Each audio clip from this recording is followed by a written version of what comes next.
Welcome back to MSNBC. This 4th of July weekend means fun in the sun for so many people, but you know that sometimes the outdoors can present unexpected problems. For example, do you know what to do if somebody gets heat stroke? Well, our next guest wants to make sure that your holiday is memorable for all the right reasons. Joining us today is Dr. Ted Daly, a dermatologist and general practitioner with the Nassau County Medical Center in New York. Hi, doctor. Thank you for coming in. Before we talk about heat exhaustion, let's talk a little bit about the very well-known danger of the sun, and that, of course, is what it can do to your skin. I really wanted to push to show that this melanoma right here, this in 1935, it was 1 in 1,500 people would get it. Now it's 1 in 100. And this is a killer. This is a major problem. If you get it early, you're much better off. Why the huge increase?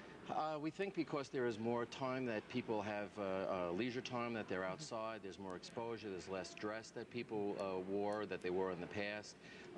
You know, men end up getting it on face and also on back and on trunk. Women get it more on the legs, so it's areas that are exposed as well. But it's really increased. So run through your chart then, if you would, show us the different phases. This right here, we look for A, B, C, D on here, and very quickly, when you have any of these individually are not a problem. Put it all together. That doesn't even mean it's a melanoma, but these are things that you want to look for and check. It should be symmetrical. It should be like a pie, so that you cut it in half, it would fold over. When it's asymmetrical like this is a problem. When the border is irregular is also a problem. You would like it to be nice and smooth, almost round, ideally. The color should be homogeneous. It should be one color, and the diameter should be about the size of a pencil eraser, about 6 millimeters, you know, a third of an inch or so. You know, there are risk factors with this. If 3 sunburns or so as a child, and I really push for, you know, to make sure you use sunscreen on your children. You get 80% of your sun prior to your 21st year, so that's when you get your sun, and that's when you put a lot of the damage down. Other ones, now this can kill you. This is a major problem. You need to take care of this. You need to show this to your dermatologist. Squamous cell carcinoma is much more common. This is about 35,000. These are about 500,000 people in the U.S. per year. This one will spread and can kill you, and the other basal cell here, this is just more of a nuisance. These are like a shiny little papule, and you get small little blood vessels within it. Now, of course, we've heard the advice so many times over the years, and still people tend to ignore it. What are the basics? Stay out of the sun during the midday hours. What else? You want to minimize sun between 10 and 2 p.m. or so, and you want to make sure that you do use a sunscreen, and there are many different types. There's so many numbers out there now. First of all, there are physical and chemical sunscreens, and I really prefer the physical ones because they have micronized titanium dioxide, which is the old zinc oxide that you would see. Now they have it so small that you can put it on and see through it, and that stays on, and it blocks both UVA and UVB. UVB is definitely with skin cancer. UVA may help to cause skin cancer.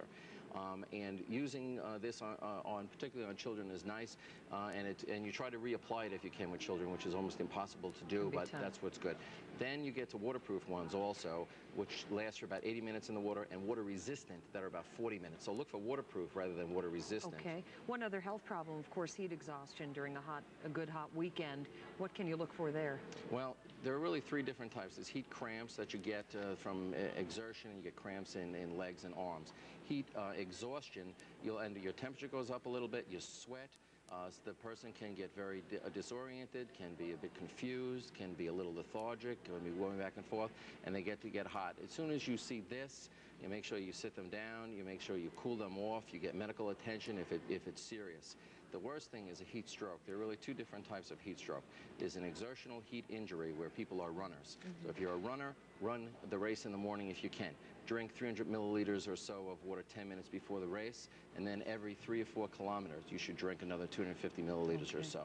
And then heat stroke is when people are very red, they're dry, they're not sweating. This is a medical emergency. Their temperature goes up to 106 degrees or so, even up to 113. You see someone who's red, hot, they're usually alcoholics, or they could be diabetics, or they have pre-existing heart disease, something like that.